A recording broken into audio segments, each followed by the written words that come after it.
Lectura del Santo Evangelio según San Mateo. Gloria a ti, Señor. En aquel tiempo dijo Jesús a sus discípulos esta parábola. El reino de los cielos se parece a 10 vírgenes, que tomaron sus lámparas y salieron al encuentro del esposo. 5 de ellas eran necias, 5 eran prudentes. Las necias, al tomar las lámparas, no se proveyeron de aceite. En cambio, las prudentes se llevaron alcuzas de aceite con las lámparas. El esposo tardaba, les entró sueño a todas y se durmieron. A medianoche se oyó una voz, que llega el esposo, salid a su encuentro. Entonces se despertaron todas aquellas vírgenes y se pusieron a preparar sus lámparas. Y las necias dijeron a las prudentes, dadnos vuestro aceite, que se nos apagan las lámparas. Pero las prudentes contestaron, por si acaso no hay bastante para vosotras y nosotras, mejor es que vayáis a la tienda y os lo compréis. Mientras iban a comprarlo llegó el esposo y las que estaban preparadas entraron con él al banquete de bodas y se cerró la puerta. Más tarde llegaron también las otras vírgenes diciendo, Señor, Señor, ábrenos. Pero él les respondió, en verdad os digo que no os conozco. Por tanto, velad, porque no sabéis el día ni la hora. Palabra del Señor. Gloria a ti, Señor Jesús.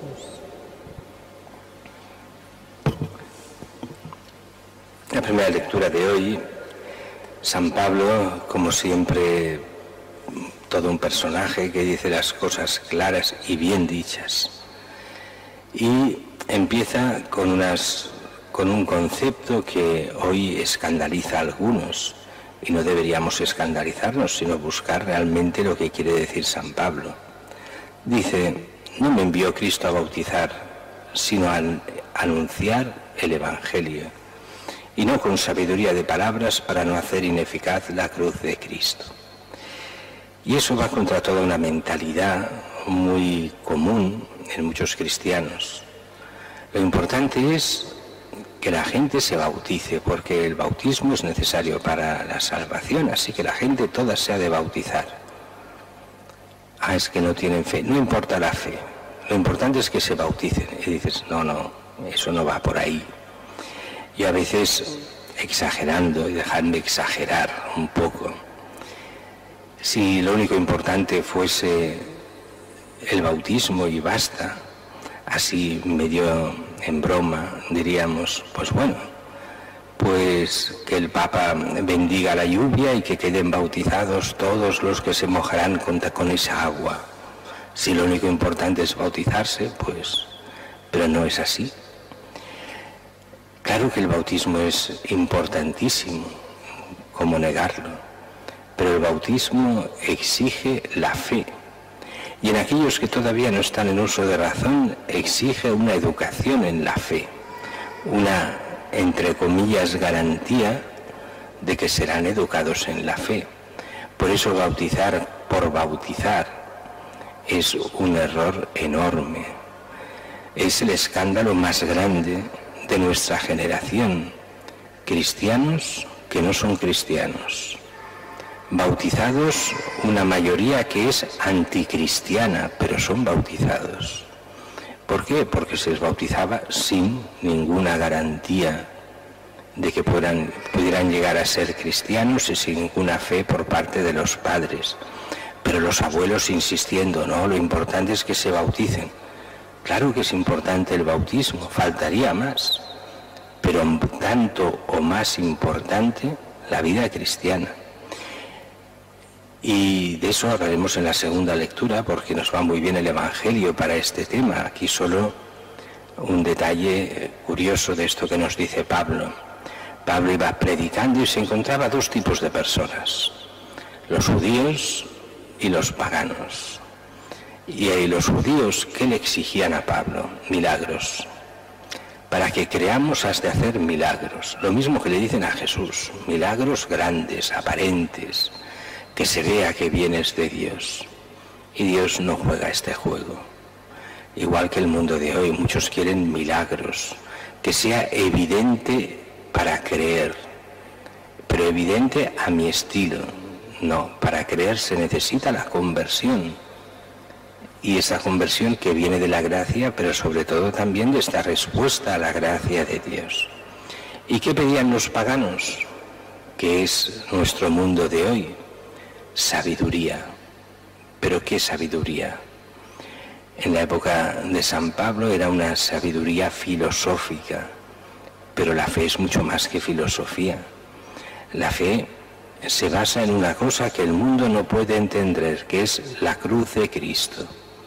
Dios que se hace hombre y muere en la cruz por nuestra salvación, para coger el pecado de cada uno, pagar por nuestros pecados, y aquellos que crean en Cristo y creer en el sentido fuerte, pues entren en la vida eterna. Y eso los paganos no lo entienden, quieren la sabiduría, mal dicho, de la ciencia. Un poco lo que pasa hoy. No, la ciencia ha anulado la fe. Tonterías que se dicen desde hace 150 años, pero que no es para nada verdad. Es no entender ni lo que es la ciencia ni lo que es la fe. Porque la auténtica ciencia, ¿qué es? Es el descubrir cómo funciona la naturaleza. Y la naturaleza es ese don de Dios en la creación de Dios. Y cuando uno más estudia la naturaleza, más se da cuenta de lo lejos que está de entender todo el misterio de lo que es toda la naturaleza. Y eso los científicos cada vez lo ven más claro.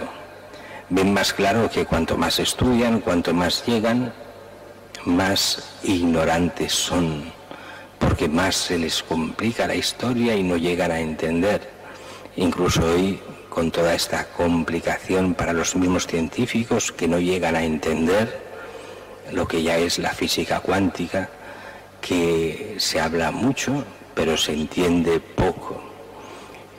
Pero eso es otra historia. El cristiano sabe muy bien que toda auténtica ciencia es compatibilísima con Dios, porque es el conocimiento de las obras de Dios, con lo cual no hay contradicción alguna. Otra cosa es lo que hagamos con la ciencia, entonces ya no es ciencia, es decisión humana de hacer el bien o no hacerlo. Pero dejemos el tema y vayamos al Evangelio de hoy, una parábola muy conocida. Estas vírgenes necias y prudentes. Dice que el reino de los cielos se parece a estas 10 vírgenes que toman sus lámparas y salen al encuentro del esposo. 5 de ellas eran necias y 5 prudentes. Como sabéis muy bien, coge el lenguaje de las bodas de la época. Las bodas de la época se hacían cuando venía la noche. Y cuando está en medio de la noche, el novio iba por las casas donde habían las casaderas, las vírgenes, las que todavía no estaban casadas, las que cogían unas lámparas, acompañaban al esposo a la casa de la esposa, y allí se le cogía a la novia, y la novia entonces entraba en el gran banquete de bodas. Se hacía muchas veces la bendición, aunque ya estaban casados, porque recordemos que en la mentalidad judía la boda es el momento del consentimiento, y esto se da, más o menos se daba un año antes de lo que era el ir a vivir juntos, y aquí se entiende como esta etapa de la boda donde van a vivir juntos. Pues bien, nos pone esta parábola con el lenguaje de las bodas. 10 vírgenes, 5 prudentes, 5 necias. Han de llevar el aceite en la alcuza para encender las lámparas cuando llegue el esposo. Y dice que el esposo tarda. ¿Quién es el esposo? El esposo es Cristo. Cristo con su esposalicio, con la Iglesia, con toda la Iglesia llamada a la salvación, a la redención. Y Cristo tarda. Cristo vendrá al fin del mundo, al fin de cuando acabe todo, o bien en el momento de nuestra muerte. Y dice aquí que el esposo tarda, les entra sueño a todas y se durmieron. Este dormirse representa la muerte, el momento en que mueren y se han de entonces a medianoche, que representaba medianoche ya es poco antes en la mentalidad clásica de venir la luz, que representa el encuentro con Dios y lo que será la resurrección. Y entonces se encuentran que se despiertan, la resurrección de los muertos. Y 5 se dan cuenta entonces que no llevan aceite, que no lo sabían, que tenían que llevar aceite, ya lo creo que lo sabían, pero no lo llevan. Y entonces piden a las otras, no les pueden dar. ¿Por qué no pueden dar? Aquí alguno diría, hoy son muy egoístas. No. Y es que el aceite aquí representa la gracia, la vida de la gracia. Y la vida de la gracia es personal. Cada uno vive la vida de Dios en sí mismo. Puede comunicarla, pero no puede darla. El que no tiene gracia, el que no vive en gracia y muere en pecado, muere en pecado. Con lo cual no está en gracia. Estas 5 vírgenes necias creen que se puede comprar la gracia, vamos a comprarla. No pueden comprarla, la gracia no se compra. Es la mentalidad de mucha gente, incluso de hoy, que piensan que con dinero aquello que se dice en catalán, pagant Sant Pere canta, o sea, pagando canta hasta San Pedro. Y dices, la mentalidad, todo se compra en la iglesia, todas las cosas de Dios tienen un precio, con dinero se hace todo. Pues no, no se compra la gracia ni se vende, sino que se vive interiormente y se consigue con una auténtica confesión, con el bautismo primero y después confesándose bien y viviendo según los mandamientos de Dios, viviendo el amor de Dios. ¿Qué es lo que pasa entonces? Llega el esposo, estas 5 están perdidas y las otras 5 esperándolo. Las 5 que viven en gracia entran en el banquete del Señor, representa aquí la salvación eterna. Y después, cuando ya está cerrado, llegan estas 5 vírgenes necias, las que no han querido vivir la gracia, que nos representan unas y otras a todos nosotros. Y llaman, Señor, Señor, ábrenos. Y nos recuerda aquella otra frase de Jesús. No todo el que diga Señor, Señor, entrará en el reino de los cielos, sino aquellos que hacen la voluntad de mi Padre. Y eso nos sirve para nosotros y para todos los que vivimos o queremos vivir en cristiano.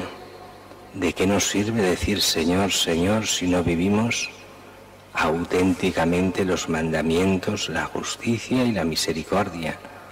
Si no, de nada nos sirve. Lejos de mí, vosotros, nos recuerda aquellas otras parábolas donde acababa con una frase muy parecida. Aquí dice, en verdad os digo, no os conozco. Y en otros lugares las otras palabras dicen, en verdad os digo, no os conozco a vosotros que hacéis el mal. Y ese es el problema. Cuando no se vive la gracia, se hace el mal. Si yo soy muy bueno, si yo nunca he hecho el mal, cuando uno se olvida de Dios y se mira a sí mismo, se cree bueno. Cuando no se mira el bien de verdad, todos nosotros somos buenísimos, incapaces de hacer el mal, porque todo lo que hagamos por nuestro egoísmo lo consideraremos un bien, sin darnos cuenta de que muchas veces lo que hacemos es puro egoísmo y solo mal ante Dios.